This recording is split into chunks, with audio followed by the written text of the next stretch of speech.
Hello, welcome to the Liverpool Community Podcast. Today I'm your host, my name is Phil Beale. And with me today we have a representative from a Liverpool charity which are doing great work in their chosen field and are expanding exponentially as time goes forward. So he's here to tell us all about that journey, and so please welcome into the studio. We've got Andy Noon here from James Place, so welcome Andy. Oh, cheers Phil, it's lovely to be here today and thank you for showing me around earlier. It's a great space and excited to be part of what you've got going on here. That's fabulous, mate, thank you. So give us a little bit of background for those who don't know anything about it as to the origins of the charity and how it started off. What was the event that started it off? Yeah, so James's Place is a charity, and it first came about in 2008 following the tragic death of James Wentworth Stanley in 2006 after he sought help for anxiety and suicidal thoughts, and unfortunately wasn't able to get the support that he needed at that time. Yeah. So the idea came about in 2008, and for a period in time, Claire and Nick, who set the foundation up, were sort of providing to a lot of great causes in the area. Yeah. I suppose the first time where James Place as a centre itself was thought about was 2016. Sorry. Right. And the planning stage then started. 2018. Right here in Liverpool, the first centre was opened to work with men in suicidal crisis, providing therapy, free to access, a very quick turnaround therapy for men in suicidal crisis. From that point, very successful 5 years at the centre. 1,250 men have walked in the door to receive free support, and last year, London was opened as well, so a centre in London with over 250 men accessing the service there as well. That's phenomenal. And as you mentioned there, the sort of expansion plans, we've got sort of Newcastle on the horizon as well, the back end of this year, and Birmingham and Bristol as Amazing. well. It just illustrates what a need there is, doesn't it, for what you're doing, what an urgent need there is in the community for what you're doing. Can you expand a little bit about that in terms of statistics of male suicides and that sort of thing? Or yeah, I suppose we're set up in order to support men through a suicidal crisis. We know that my opinion is, and the opinion of a lot of other people, that every single suicide is preventable. Whether that person be a man or a woman, we know that the statistics are 3/4 and been quite consistent for a while now for men, and we feel our intervention, which is quite unique as well, has been set up in order to support men. Looking at what are the key drivers towards male suicide. Yeah. We've got a lot of men that walk in the door and relationship breakdowns, sort of job issues, unemployment. These are very common themes that people are going through, and I suppose that the emotions that come with that is often defeat, humiliation, people feeling sort of that that people will be better off without them as well. So a lot of these thought processes can start to happen for people in them circumstances, and a lot of people in them circumstances can start feeling that suicide are an option to deal with the problems, and we want to make sure that people know about us and we've got an alternative support before that becomes a real option for someone. It's just so crucial, so vital. You talked about a unique approach, and in terms of the way you deal with the initial, say, let's call it an inquiry, if I want a better word, or if somebody walks into your centre for the first time, or maybe referred there. Just talk a little bit about how that sort of works.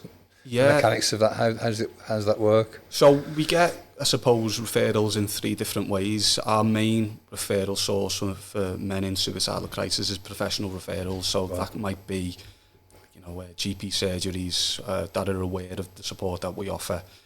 People are working in A&Es, people working in sort of professional fields that are coming into contact regularly with men in suicidal crisis and well aware of the support that we can offer. So we'll get a lot of professional referrals. Self-referral is another source as well. So people can self-refer if they identify themselves as being in a suicidal crisis and they feel suicide's an option to their problems. Yeah.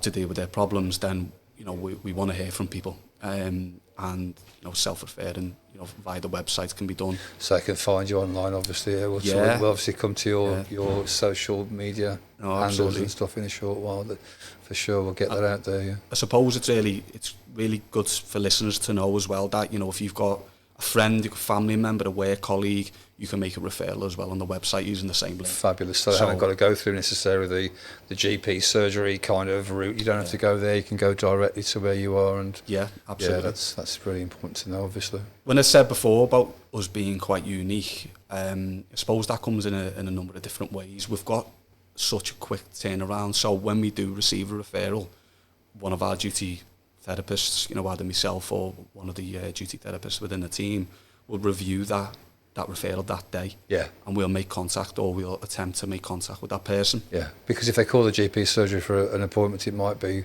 without any criticism involved, 2 weeks away.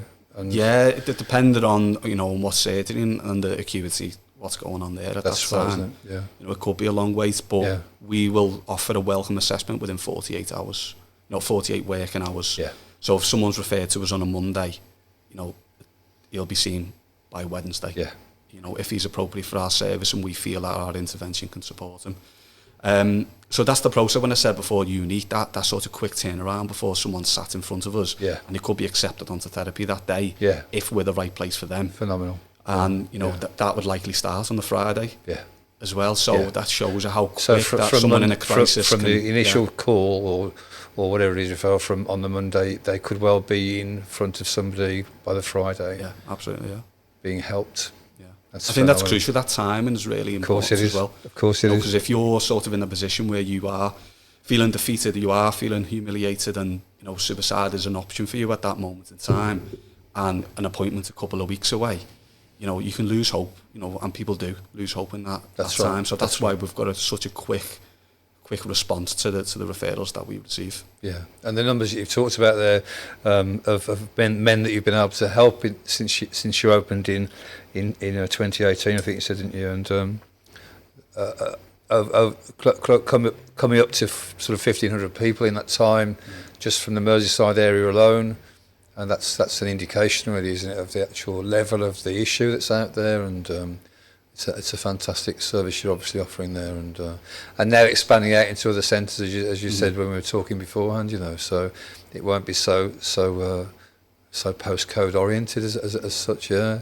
So I think that's important to note as well, that it's obviously the centre in Liverpool is in town. It's in Catherine Street. Right. It's a lovely centre, really nice environment. I mean, as soon as you walk in the door, the garden area out the back is spot on. When you're thinking about an environment, if you were in a suicidal crisis, that is the environment, and the sort of calmness to the building, and that is also replicated in the other centres as well. With London and the way Newcastle will be. Yeah. So I suppose that's a really key point for us, to make sure that environment's right for people as well. Phenomenal. With the new centres coming, and making sure that is consistent. Absolutely phenomenal. Yeah. So you, as far as you personally concerned, your own personal story, how did you come to arrive at James's place? What's your journey been in terms of your work up to now, and now you're responsible, by the sound of it, for both Liverpool and London as we speak? Yeah, well, sort of support in London, and London support us at the time as well. I suppose that's what's really nice about the charity since starting. I only started 6 weeks ago, but the togetherness, regardless of how far away we are from each other. I've been down to see the guys in London, and they're absolutely lovely people and very supportive of anyone starting within the charity. And there's such a togetherness. They might be 4 hours apart, but we will look out for each other as well. And it'll be the same with Newcastle, and the new centres. We're going to really keep that there as well. I think that's probably the best thing I've noticed since walking in the door. I suppose my story, I started working in healthcare in 2012 as a support worker for people with learning disabilities and sort of mental health needs. But I went through my own journey, I suppose, with anxiety, my own mental health at that time, panic attacks, things that I'd never been taught about. I'd never known anything else, and I didn't really know what was happening. Yeah. And I chose at that point to keep it all to myself, different reasons. I thought people were going to think I was, crazy, going And I thought I was going to end up in hospital. All these things that were going through my head. That stigma thing. Yeah, that stigma. Absolutely. So I kept a lot of it in at that time, and it got worse until I did. I spoke about it at that time. And from that journey and coming out the other side, and learning about myself and how to manage and what worked for me, what didn't work for me, I decided I wanted to work a little bit, more closely with people with significant mental health difficulties. So I chose to go into mental health nursing at that time at John Moores University. So I'd done a 3-year degree, and I suppose 50% of that degree was placement based. Not the smartest, so that helped me in one way. So I didn't have to do too much academic work, but the placements, they were great. They really give me an insight into the kind of difficulties and complexities people were living with, in our own city. And I just found a love for it. I found a love for helping people, and then once I qualified, I worked on sort of inpatient mental health hospitals across the city, and then I sort of went into a specialist role in psychosis. Right. So working with people with who were experiencing psychosis for the first ever time. Right. Which I absolutely loved. But at the same time, I'd set up a social enterprise with me brother and some close friends called Evolving Mindset. Evolving Mindset. Yeah. So I don't think Evolving Mindset have been in here for a podcast to talk about what they do. I don't think you would know I'm that. I'm sure they'd be quite keen to come in. Yeah, of course, they would be more than welcome. So what? Just a little bit about what they do briefly. Yeah, so it was CIC set up in order to promote positive mental health, mainly within the Knowsley area, but also working across Merseyside as well. And the whole idea of it was to sort of generate enough income through delivering mental health training, such as mental health first aid training. Fantastic. But also then providing free support for people. To access across the area, people with mild to moderate mental health needs, people with low mood, people with anxiety, people who wouldn't usually get any support because their needs probably weren't critical, high, critical, weren't as high as what they need to be to get support. The idea behind it was to bridge the gap between sort of GP services and mental health teams, because a lot of people were falling in between that. Long waiting times for therapy. They call it falling down the cracks, don't they? So absolutely crucial. Set up. So I'd done that for a couple of years, but I suppose that when I seen the opportunity to as head of centre for James's place, that was something that when I really thought about it, I couldn't think of anything that would make me more proud to represent the men and the families of our own city. People who are going through really difficult times, really intense moments of their life, utilising my skills and sort of knowledge to lead a team. I couldn't think of anything that would make myself more proud, so I knew I had to go for it, to be true to myself. And fantastic, absolutely fantastic. So how it's obviously a full-blown charity, not a CIC, but a full-blown charity.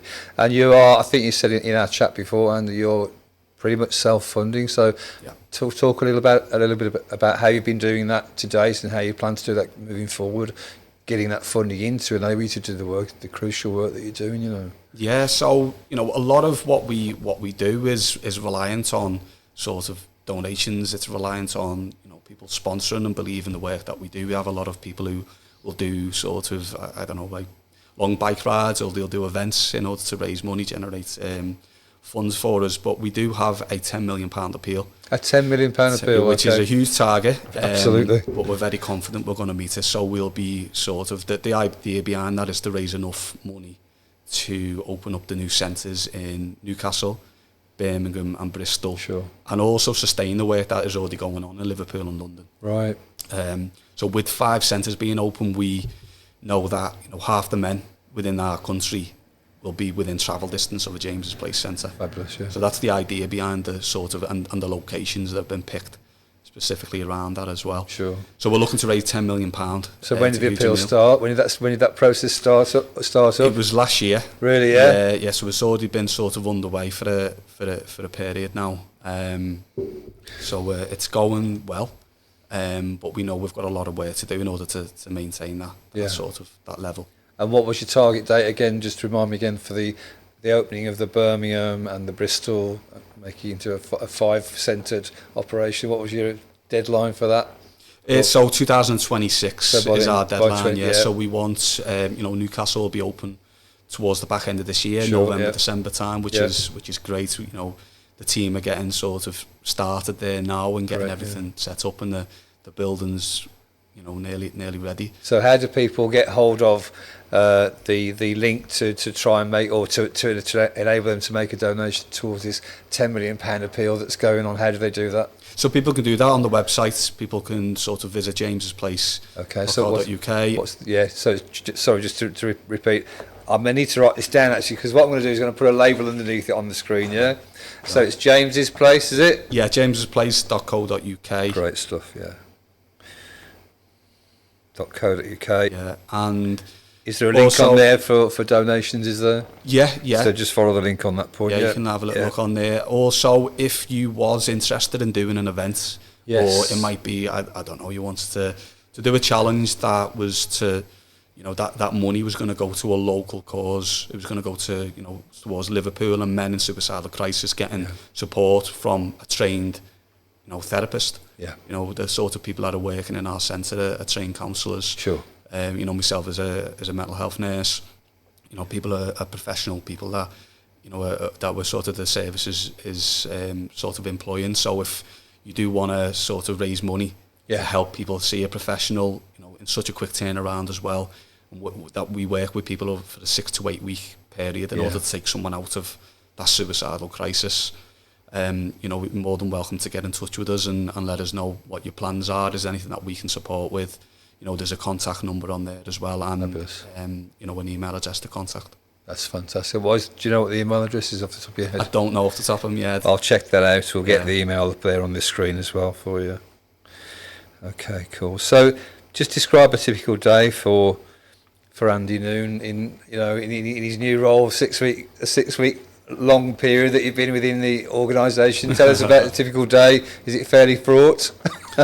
It's each day, I suppose, is different, and it's that's because we're working with individuals, we're working with people's needs at the end of the day, and everyone's got their own. Even though we see common themes, we see common trends with the needs of the men that are accessing the service.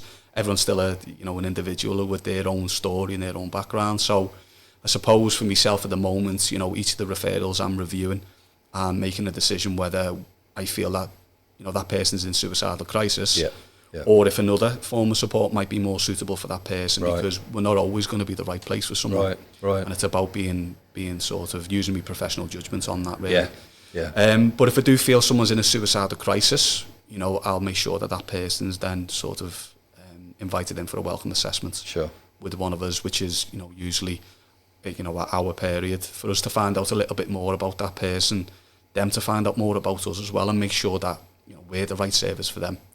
Absolutely. But that really gives us the opportunity, because we can read sort of information, but speaking to someone, you can really gauge that sort of that's crucial, isn't it? That person's needs. Absolutely. A big part of the role as well, which I was really appealing to me, was that half of it is providing clinical support myself. So I'll do the therapy. You're an active therapist as well as being the guy who's organising stuff. Yeah, so it's sort of working with the gents through our intervention, which is called Lay Your Cards on the Table.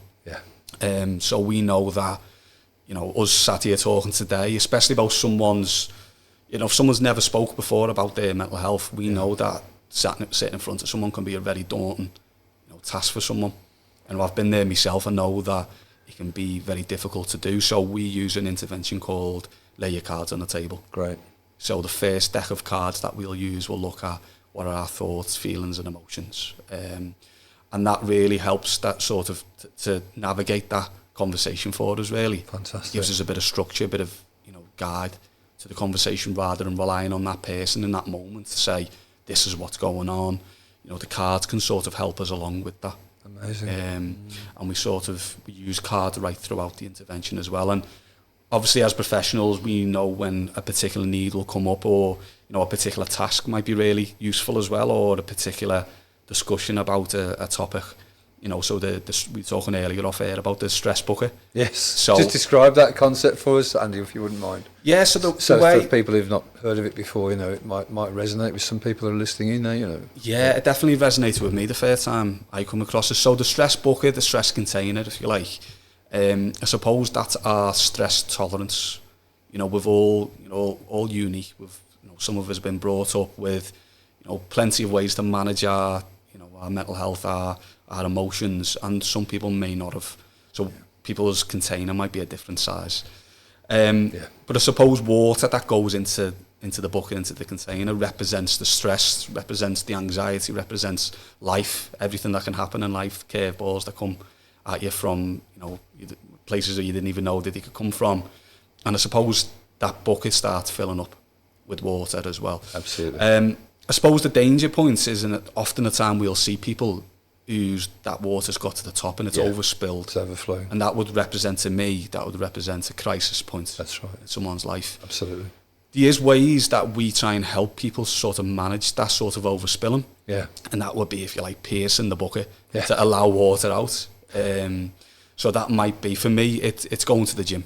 That's got to be it for me. Yeah. Other people, it's going for a walk, it's taking the dog out, it's, reading, it's listening to music, whatever that might be, them sort of ways that we can sort of learn to deal with that. Yeah. But I suppose a big, piercing that we can put in is talking about what's going on. Yeah. And that's what we're doing at James's place. Yeah. We did mention as well off air that sometimes, or often actually, that we'll sort of use false taps. That's right. Well, again, if you just explain that concept for people that are looking and, so talk about that for us. Often us going through these moments and not knowing how to deal with these emotions that we've never been taught about, we can sometimes use what I call false taps. So it might be drugs and alcohol. Yes. Could be a prime example, or it might be sort of even the likes of procrastinating or eating too much, eating rubbish food, or and an immediate sort of reward kind of. Yeah, and that's it. And at the time, it can be, we can offer relief. It might drain some of the water, but if it's a false tap, it's going back in. That's absolutely probably more than what was in there in the first place. So I'm not going to be sitting here saying people shouldn't drink alcohol. I'm not here to say that, but what I am here to say is that we know that we have to take responsibility for our own health and well-being. If we know that drugs and alcohol can, is impacting our mental health, then we should really seek support about that as well. Absolutely phenomenal, yeah. So you're giving people that opportunities, as you say, in the first instance, to actually discuss it, which is probably the biggest hurdle. Would you agree with that? That initial? I think so. Overcoming one's own stigmatisation, as it were, or that feeling of stigma, and I'm supposed to be a bloke, I'm supposed to be able to get through this stuff. I think it's deep-rooted in society, isn't it? It's been spoken about more so the last couple of years, which is great. That's right. I'm an advocate of mental health, and I always will be. Yes. Talking openly about it. And that's why I talk openly about my own experiences, even as a shy, introverted guy. Yeah, it's really important. It's really important for people to see and hear. It makes it relatable, doesn't it? Yeah. Immediately relatable. And I think that it's deep-rooted in our communities, the stigma, and, definitely. There's been great things over the last couple of years for, people that I thought well of in the city, Paddy Pimblett, after his fight and that speech that he done, that really did spark a lot of people talking openly about it, which was great. This is Paddy the Baddy we're talking about. Yeah. So I'm getting there slowly, mate. I'm a brummie, but I'm getting there slowly. So I think people talking openly about it's a really important thing. And absolutely, men walking in that door, I know, and the team know how much courage and bravery that takes to even turn up at that door in the first place. Yeah. And our job at that point is to make that person feel that it's the environment, as I said before, is spot on. Yeah. But it's our job as well to make that person feel comfortable enough to talk about what's going on, because we know that's a barrier for people. Totally relates to that. We're probably, in egotistical terms, probably talking about the point at which we actually admit defeat. Is that fair to say? Is that not overplaying it somewhat? I'd say I don't want to put the wrong message out in any way, but for a man who's supposed to be the linchpin of the family, maybe, or the breadwinner, or that's the kind of social expectation that he might perceive, to actually reach the point of walking across your threshold. I think the key word is, for me anyway, the key word is acceptance. Right. Absolutely. Once we identify, because a lot of us, I've been there myself, we can be in denial. Yeah, absolutely. And we can sort of brush things brush things aside, or we can sort of bury our head in the sands. That's right. And it's that acceptance. It's probably the message we receive from our parents at the end of the day. Yeah. Just man up and get on with it. Just man up and get on with it. And that's pretty damaging in the long run, isn't it, really? Sort of head down and get through it. And, there's an element there's an element of that can give you strength, but at the same time, it's very damaging as well to sort of, those comments sort of man up. And that's right. Because, especially in Liverpool as well, obviously I'm born and bred here, we're a proud bunch and yes, we'll look out for each other. Yes. Often more so than when we look after ourselves. Yes. So that acceptance can be difficult, but I think that we owe it to ourselves to, if we identify there's a need or there's an issue with us, I think it's really important that we take that responsibility to say, I need some help here. Yeah, phenomenal. Absolutely phenomenal. You're doing such an important job, an incredibly important job, and it's been fascinating talking to you. And is there anything else you want to mention? We've obviously mentioned the £10 million appeal, which you've really got to get out there, get people flocking to the website and hopefully contributing, and maybe contributing, like you say, in terms of do some money raising activities. Yeah, and I think as well, there might be people who are listening today that wouldn't necessarily identify in a suicidal crisis, which would mean that James's Place isn't the right support. But there's a lot of support out there for people, and I suppose more support than I ever thought there was. A great resource, and I try and tell everyone about it, is the Hub of Hope. Which is an app, or you can go online as well and put your postcode in, no matter where you are in the country, and it'll show you all the local mental health resources in that area. Amazing. So you call that's the Hub of Hope. The Hub of Hope, yeah. Fantastic. I've personally never heard of that. So that's I'm a massive advocate, and I know through stories that I've heard from people that have told about.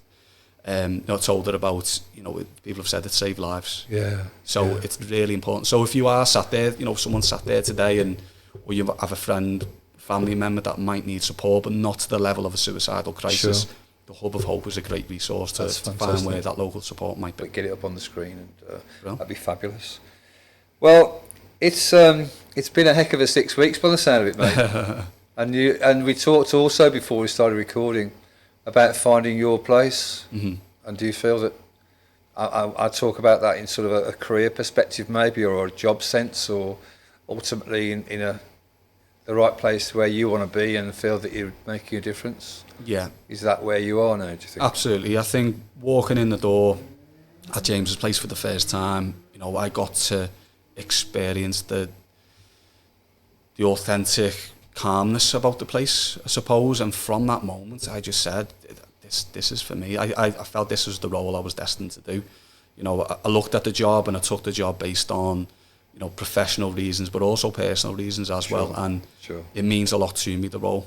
And to represent the men in the city, I feel very lucky to be able to do so and utilise my skills. So, I'm very proud, as of all the team are at the centre as well. We've all got our own sort of reasons for wanting to work with men in suicidal crisis. So, we're all very proud to do the role. And yeah, I feel like I found that place for me. That's wonderful. We're fortunate we find that place, aren't we? So I'm made up for you, and I wish you all the luck. We all wish you all the luck and the success that you deserve for the work that you're doing. It's phenomenal. Really great to meet you, Andy, honestly, today, and let's keep that rolling, and definitely. Keep in touch. As I said before, the community is coming together and utilising different strengths, and what you guys are doing here as well. What you were telling me off air before was brilliant. You talked before about the half. That's right. Say, for example, that's right, and the employability skills and all that sort of thing. Employability skills, yeah. So initiatives like that is so important, and again, it might be a sense of we're not the right place for someone, but that's right. What about these opportunities? That's absolutely right. That's right. That's what's keen, and you guys might need to get on the phone to us one day because you come into contact with someone who needs our support. So that's what's really important to us, and then building them connections and relationships. Yeah. Absolutely. So this wasn't your first podcast? No. But was it your first video podcast? First video podcast, yeah. Okay, how do you feel that's gone? Yeah, not too bad. I've had to try and ignore the camera over there. But you did a great job, mate. Honestly. I just kept my eyes focused on you. Well, yeah, no, it's been enjoyable. It really has. It's good to talk. Obviously, hopefully it comes across I'm very passionate about this. Without a doubt. So hopefully that comes across and is translated onto the video, onto the audio. But No, I've really enjoyed it. Thank you for inviting me up today. It's been an absolute pleasure, truly, and so we'll finish here, and we maybe again compare notes in a few months or something, and come back for an update, or let's see how it goes forward, you know. And but like you say, let's keep in touch about maybe referring people. Who knows, it might come. Absolutely, and you're more than welcome as well to come up to the open days. You know, Awesome. have a look at the building itself, and I think it's hard to. I knew about James's place before I started in the role, but I think walking in the door, I got it. I understood it a lot more. Yeah. So that was a big part of it for me. So I'm quite keen for people to visit the centre and see it for themselves. Yes. I think you can hear about it all day long, but once you're there, you sort of go, you nod your head and you say, I get it, I understand why it's so effective. Oh, we'll take you up on that. That's fine. Yeah, that's definitely a plan. That'd be wonderful to do that. I'd love to see the place. Yeah. And thanks again for coming in. Thanks for doing what you're doing. Thank you. On behalf of the men of Liverpool, thanks for doing what you're doing and around the country. So this has been the Liverpool Community Podcast with me, Phil Beale, and with Andy Noon from James's Place. james'splace.co.uk is the web address. I'll also post up the email address so that people can contact James's Place if they either would like support or would maybe like to contribute to the wonderful effort that James's Place are carrying through here, and especially with that £10 million funding appeal. So best of luck with all of that, mate, and for now, signing off, over and out.